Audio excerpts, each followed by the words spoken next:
ঠগ একটি সংস্কৃত শব্দ, যা থেকে এসেছে ঠগী শব্দটি। শাব্দিকভাবে এর অর্থ ধোঁকাবাজ, প্রতারক।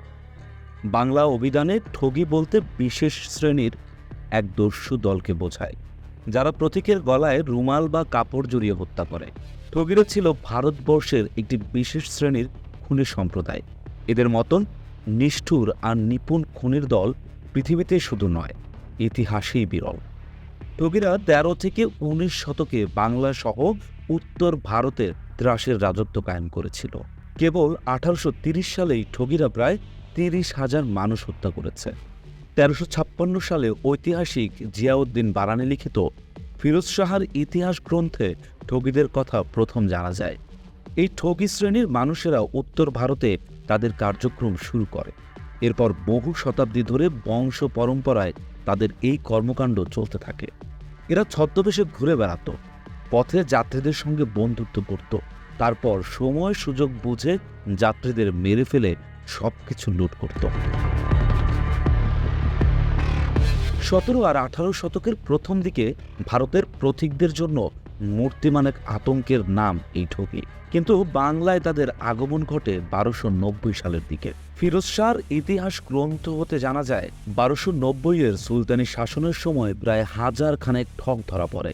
কিন্তু কোনো এক অজানা কারণে সুলতান তাদের কোনো রকম সাজা না দিয়ে দিল্লিতে ফিরে না আসার শর্তে অনেকটা আপ্যায়নের সাথেই নৌকায় তুলে দিয়ে ভাটির দেশে তথা এই বাংলায় পাঠিয়ে দেয়। আর তারপর থেকেই বাংলার জলে, স্থলে, মাঠে ঘাটে ছড়িয়ে পড়ে এই খুনির দল। বাংলায় ঠগীদের ইতিহাসের সূত্রপাত সম্ভবত এখান থেকেই। শত শত বছর ধরে ভারতবর্ষের বিভিন্ন জায়গায় হারিয়ে যেত অগণিত পথিক। কোথায় কিভাবে হারাতো জানতো না কেউ। কোনো এক জাদু বলে যেন তারা মুছে যেত পৃথিবীর বুক থেকে।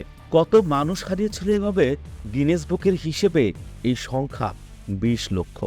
নিরীহ পথিকদের ভুলিয়ে ভালিয়ে নিয়ে যে হত্যা করে তাদের মালামাল লুট করত যারা, ভারতীয় কিংবদন্তিতে আমরা তাদের ঠগী বলে চিনি।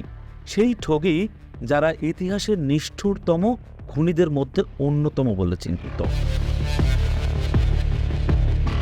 ঠগীরা সবসময় চলত দল বেঁধে। তারা ব্যবসায়ী, তীর্থযাত্রী কিংবা সৈন্যের ছদ্মবেশে ভ্রমণ করত। এদেরই লোকজন গোপনে বাজার কিংবা সরাইখানা থেকে পথযাত্রীদের সন্ধানে যাবতীয় তথ্য জোগাড় করত। তারপর যাত্রীদের সঙ্গে মিশে যেত। যাত্রা বিরতিতে যাত্রীদের জন্য খাবারের ব্যবস্থা করত। এই যাত্রীরা যখন ক্লান্ত হয়ে বিশ্রাম নিত, আর তখনই আসতো সর্দারের হুকুম। সর্দারের নির্দেশ পাওয়া মাত্রই যাত্রীদের উপর ঘটত নির্মম হত্যাকাণ্ড। একজন যাত্রীকে খুন করত ৩ জনের একটি দল। একজন মাথা ধরে রাখত, অন্যজন ফাঁস পরাত, আরেকজন পা চেপে ফেলে দিত। কেউ পালিয়ে গেলেও রক্ষা নেই। ঠগীদের অন্য দলটি কাছে পিঠেই ওত পেতে থাকত। এই ঠগীরা নানা সাংকেতিক ভাষায় নিজেদের মধ্যে কথা আদান প্রদান করত।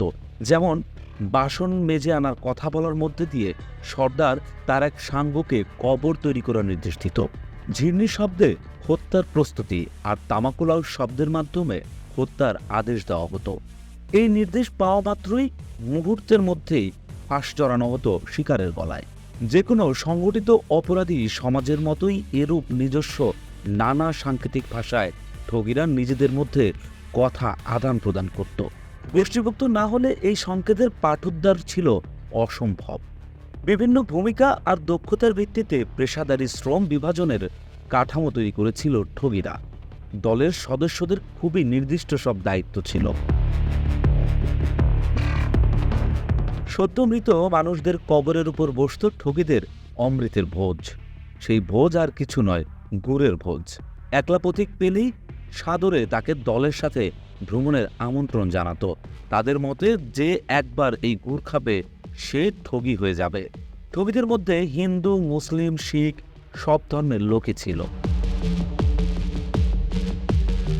ঠগীদের খুনের অস্ত্রটা ছিল বেশ অবাক করার মতো, অতি সাধারণ কিন্তু সাংঘাতিক কার্যকর। এক ফালি হলদে কাপড়ের টুকরো, 2 ভাঁজে ভাঁজ করলে মাত্র 30 ইঞ্চি, 18 ইঞ্চির মাথায় একটা গেট, তাতে একটা রূপোর টাকা বা তামার ডাবল পয়সা বাঁধা। নিপুণ ঘাতকের হাতে সেটাই হয়ে ওঠে অব্যর্থ মরণ ফাঁস। ঠগীদের সম্বন্ধে ব্রিটিশ সরকার প্রথম জানতে পারে 1812 সালে।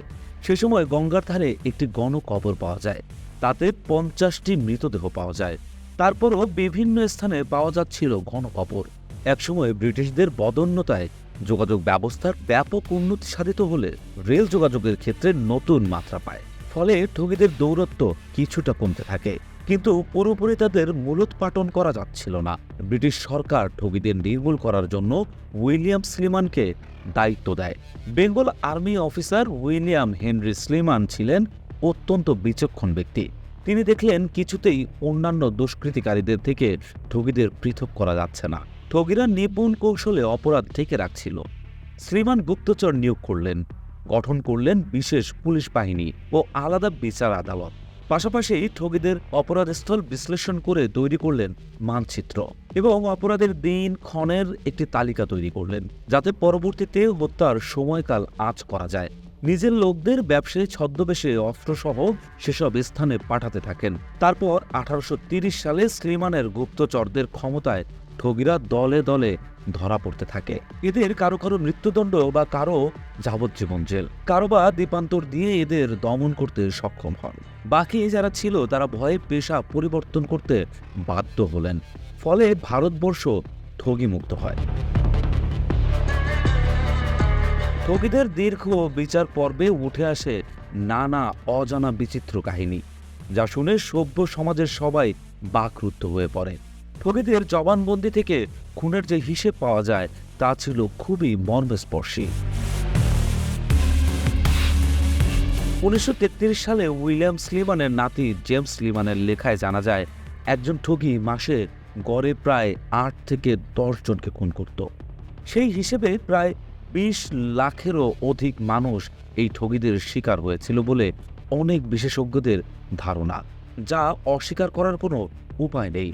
কারণ বাহরাম বলে এক নিষ্ঠুর ঠগী নিজের স্বীকারোক্তি অনুযায়ী 931 জন মানুষকে সে খুন করেছিল বলে দাবি করে এবং পরবর্তীতে ওই নাম গিনেস বুক অফ রেকর্ডেও উঠে আসে। সে আরেক গল্প। কিন্তু ঠগীদের এই নিষ্ঠুরতম ইতিহাস আজকাল অতলে হারিয়ে গেলেও মাঝে মাঝে পারিপার্শ্বিক কিছু ঘটনা সেই ইতিহাসকে নতুন করে উস্কে দেয়।